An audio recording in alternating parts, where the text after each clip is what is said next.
Hi friends, मेरे digital classes में आप लोग का बहुत बहुत स्वागत करता हूं। तो ये हमारा दूसरा पार्ट है जो सीजीपीएससी प्यून का जो क्वेश्चन चल रहा था। ये दूसरा पार्ट है। 50 क्वेश्चन जहाँ पहले पार्ट में हम कवर किए हैं। तो ये हमारा जो कि सीजीपीएससी प्यून जो कि 20 सितंबर को एग्ज़ाम होने वाला है, इसका जो सीरीज़ चल रहा है ये दूसरा पार्ट है। अगर आप पहला पार्ट देखे नहीं होंगे तो जाके देख सकते हैं, वीडियो पड़ा है चैनल में, तो आप देख सकते हैं पहला पार्ट। इसके बाद आज हम दूसरा पार्ट में जो कि 50 से जो कि क्वेश्चन स्टार्ट करेंगे यहाँ पे। चलिए आज के क्वेश्चन स्टार्ट करते हैं। तो राज्य निवेश संवर्धन बोर्ड के अध्यक्ष हैं तो ये भूपेश बघेल जी, जो कि राज्य निवेश संवर्धन बोर्ड के जो कि अध्यक्ष हैं, याद रखिएगा। अगला क्वेश्चन है, छत्तीसगढ़ राज्य में तांबा कहाँ पाया जाता है? तो यह बीजापुर में, जो कि छत्तीसगढ़ के बीजापुर में तांबा मुख्य रूप से पाया जाता है।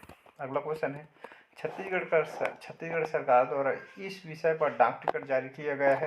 तो आदिवासी नृत्य महोत्सव पर जो कि छत्तीसगढ़ सरकार द्वारा यहाँ जो कि डाक टिकट जारी किया गया है, जो कि उस पर आदिवासी नृत्य महोत्सव जो कि विषय पर डाक टिकट जारी किया गया है सरकार द्वारा। अगला क्वेश्चन, छत्तीसगढ़ में किस वृक्ष को आदिवासियों का हरा सोना कहा जाता है? तो बांस को, जो कि इस बांस वृक्ष को जो कि आदिवासियों का हरा सोना कहा जाता है, बांस को, याद रखिएगा। अगला क्वेश्चन है, वर्तमान में छत्तीसगढ़ में कितने कृषक क्लब कार्यरत हैं? तो टोटल 582 छत्तीसगढ़ में वर्तमान में कृषक क्लब कार्यरत है, याद रखिएगा। 582 कार्यरत है कृषक क्लब। अगला क्वेश्चन देखते हैं, छत्तीसगढ़ का प्रसिद्ध स्थल सिरपुर किस नदी के किनारे बसा हुआ है? तो सिरपुर आपके महानदी के किनारे बसा हुआ है, प्रसिद्ध स्थल है सिरपुर, आप सभी को पता है। तो महानदी के किनारे यहाँ बसा हुआ है। अगला क्वेश्चन देखते हैं, घर की मुर्गी दाल बराबर कहावत का अर्थ है? तो इसका सही आंसर हो जाएगा अपने आदमी को कम महत्व देना, जो कि घर की मुर्गी दाल बराबर का जो कि कहावत का इसका अर्थ हो जाएगा। बी आंसर इसका सही हो जाएगा। अगला क्वेश्चन है, निम्नलिखित में कौन शब्द स्त्रीलिंग है? तो कोदो, आलू, सरसों, खेत। तो इसमें सरसों जो कि आपका यह सब सरसों शब्द आपका स्त्रीलिंग शब्द है, तो इसका सी आंसर यहाँ पे सही हो जाएगा। बाकी हलवाई का स्त्रीलिंग है, तो हलवाइन जो कि हलवाई की स्त्रीलिंग है, हलवाइन, याद रखिएगा। अगला क्वेश्चन, भाषा की सबसे छोटी इकाई कौन सी है? तो भाषा की सबसे छोटी जो इकाई है वह ध्वनि है, इससे वर्ड भी कहते हैं ध्वनि को, याद रखिएगा, जो कि छोटी इकाई है भाषा की ध्वनि। हिंदी के उद्भव का सही क्रम क्या है? तो संस्कृत, पाली, अपभ्रंश, प्राकृत, अवहट। संस्कृत में पाली, प्राकृत, अपभ्रंश, अवहट, या संस्कृत, पाली, अवहट, अपभ्रंश, या प्राकृत, पाली, अवहट, या अपभ्रंश, या संस्कृत। तो इसका भी आंसर सही हो जाए। हिंदी के उद्भव का सही क्रम हो जाएगा, पहले संस्कृत, फिर पाली, फिर प्राकृत, फिर अपभ्रंश, फिर अवहट। इसका सही आंसर हो जाएगा, याद रखिए, क्वेश्चन बार बार पूछा जाता है। अगला क्वेश्चन है, हिंदी की परिवार की भाषा क्या है? तो भारूपीय जो कि परिवार की भाषा है हिंदी, याद रखिएगा। तो डी आंसर भारूपीय सही आंसर हो जाएगा। अगला क्वेश्चन, छंद कितने प्रकार के होते हैं? तो छंद मुख्यतः 4 प्रकार के होते हैं, याद रखिएगा। छंद के 4 प्रकार होते हैं। निम्न में से पुल्लिंग शब्द है? तो दही, गाय, संतान, सवारी। तो इसमें दही आपका पुल्लिंग शब्द है, बाकी गाय, संतान, सवारी ये सब स्त्रीलिंग के शब्द हैं। नेत्र शब्द कैसा है? तो यहाँ नेत्र शब्द पुल्लिंग शब्द है, बाकी स्त्रीलिंग, नपुंसकलिंग, ये पुल्लिंग, ये सब गलत है। बाकी नेत्र शब्द कैसा है? तो पुल्लिंग शब्द है, याद रखिएगा। अगला क्वेश्चन है, चौपाई के प्रत्येक चरण में कितने मात्राएं होती है? तो चौपाई में प्रत्येक चरण में लगभग 16 मात्राएं होती है। तो चौपाई में 16 जो कि चरण में 16 मात्राएं होती है चौपाई के प्रत्येक चरण में। अगला क्वेश्चन, निम्न में से कौन सा देशज शब्द नहीं है? तो खिड़की, बूट, पाग, रिगड़ा। तो इनमें से देशज शब्द नहीं है, तो बूट इसमें जो कि देशज शब्द नहीं है। यह खिड़की, पाग और रिंगड़ा आपका जो कि देशज शब्द है, बूट को छोड़ के। निम्न में से कौन सा शब्द शुद्ध है? अभिषेक, अभिषेक, अभिषेक, अभिषेक। इसका फर्स्ट ऑप्शन इसका सही हो जाएगा, अभिषेक, ये ऑप्शन वाला शुद्ध शब्द है। अगला क्वेश्चन, खड़ी बोली का मूल नाम क्या है? तो कौरवी, अवधी, भोजपुरी या मैथिली। तो खड़ी बोली का मूल नाम क्या है? तो खड़ी बोली का मूल नाम कौरवी है, याद रखिएगा। इसका ए ऑप्शन यहाँ पे सही हो जाएगा। चना का तत्सम रूप क्या होगा? तो चना का तत्सम रूप चड़क होगा, याद रखिएगा। तो इसका ए आंसर यहाँ पे सही हो जाएगा, चना का तत्सम रूप चड़क हो जाएगा। जिसका शत्रु पैदा न हुआ हो, वाक्य लिए कौन सा शब्द आएगा? तो अजात शत्रु, इस जो कि एक शब्द हो जाएगा। तो इसका भी आंसर अजात शत्रु हो जाएगा। अगला क्वेश्चन, सबको अपना काम समय पर पूरा करना चाहिए, किस तरह का वाक्य है? तो यहाँ इच्छा बोधक जो कि वाक्य है, जो सबको अपना काम समय पर करना चाहिए में मुख्य रूप से ये जो कि किस तरह का वाक्य पूछा जाएगा? तो इच्छा बोधक वाक्य है।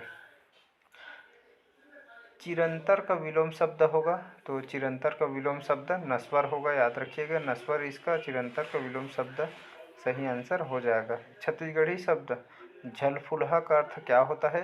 तो झलफुलहा का अर्थ जो कि सूर्यास्त का समय होता है, जिसे झलफुलहा कहा जाता है छत्तीसगढ़ी शब्द में।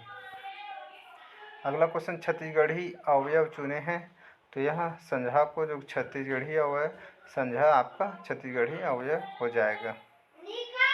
अगला क्वेश्चन, निम्नलिखित कौन सी प्रेमचंद की एक रचना है? तो पंच परमेश्वर, उसने कहा था ताई खड़ी बोली, तो इनमें से प्रेमचंद की एक रचना है पंच परमेश्वर, जो कि मुंशी प्रेमचंद की एक रचना है पंच परमेश्वर, याद रखिएगा, यहाँ से भी क्वेश्चन आते हैं।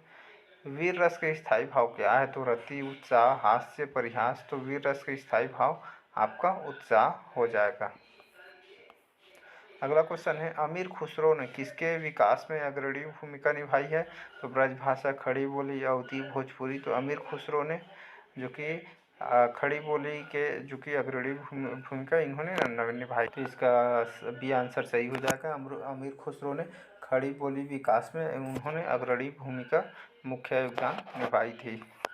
अगला क्वेश्चन है, त्रिपुरा की राजभाषा है, तो त्रिपुरा की कौन सी भाषा राजभाषा है? तो वहाँ में जो त्रिपुरा की राजभाषा बांग्ला, इसका सी आंसर सही हो जाएगा, त्रिपुरा की राजभाषा बांग्ला हो जाएगा। आचार्य रामचंद्र शुक्ल के अनुसार इनमें से कैसा कवि जिसका विवेक वर्णन के लिए ही है, परिस्थिति के अनुरूप सही नहीं है? तो कबीर, सूरदास, जायसी, तुलसीदास, तो इसका यहाँ पे ए ऑप्शन सही हो जाएगा। आचार्य रामचंद्र शुक्ल के अनुसार इसमें से एक ऐसा कवि जिसका विवेक वर्णन के लिए ही है, परिस्थिति के अनुरूप से नहीं है, तो इसका कबीर इसका सही आंसर हो जाएगा। प्रेम सागर के रचनाकार कौन है? तो सदन मिश्र, उस्मान, सुंदरदास, लल्लू लाला जी, तो इसका डी ऑप्शन सही हो जाएगा। प्रेम सागर के रचनाकार हैं लल्लू लाल जी, जो कि प्रेम सागर के रचनाकार हैं। वीरों का कैसा हो वसंत कविता का रचयिता है? तो सुभद्रा कुमारी चौहान, जो कि वीरों का कैसा हो वसंत इस कविता के रचयिता है सुभद्रा कुमारी चौहान, डी आंसर इसका सही हो जाएगा। इतिहास शब्द का शुद्ध विशेषण है, तो इसका इतिहास शब्द का शुद्ध विशेषण ऐतिहासक हो जाएगा, तो इसका सी ऑप्शन यहाँ पे सही हो जाएगा। नवनीत शब्द का सही अर्थ होगा घी, नवीन, आकाश, मक्खन, तो नवनीत शब्द का सही अर्थ हो जाएगा मक्खन, जो कि इसका सही अर्थ हो जाएगा नवनीत का मक्खन शब्द होगा। अगला क्वेश्चन है, मनुष्यता का विपर्यार्थक है। अमनुष्यता, बर्बरता, क्रूरता, आदि मानवता, तो मनुष्यता का विपर्यार्थक है तो बर्बरता, जो कि मनुष्यता का विपर्यार्थक है, तो इसका बी ऑप्शन बर्बरता सही आंसर हो जाएगा। तो मनुष्यता का विपरीत अर्थ बर्बरता हो जाएगा। अगला क्वेश्चन है, सोनार निम्नलिखित द्वारा प्रयोग में लाया जाता है, तो अंतरिक्ष यात्रियों द्वारा, डॉक्टरों द्वारा, इंजीनियरों द्वारा या नौ संचालकों द्वारा। तो सोनार इसमें से आपका नौ संचालकों द्वारा प्रयोग में लाया जाता है, जो कि PCS प्री 2011 में क्वेश्चन आया है। तो सोनार मुख्य रूप से नौ संचालकों द्वारा प्रयोग में लाया जाता है, तो इसका डी ऑप्शन यहाँ पे सही हो जाएगा।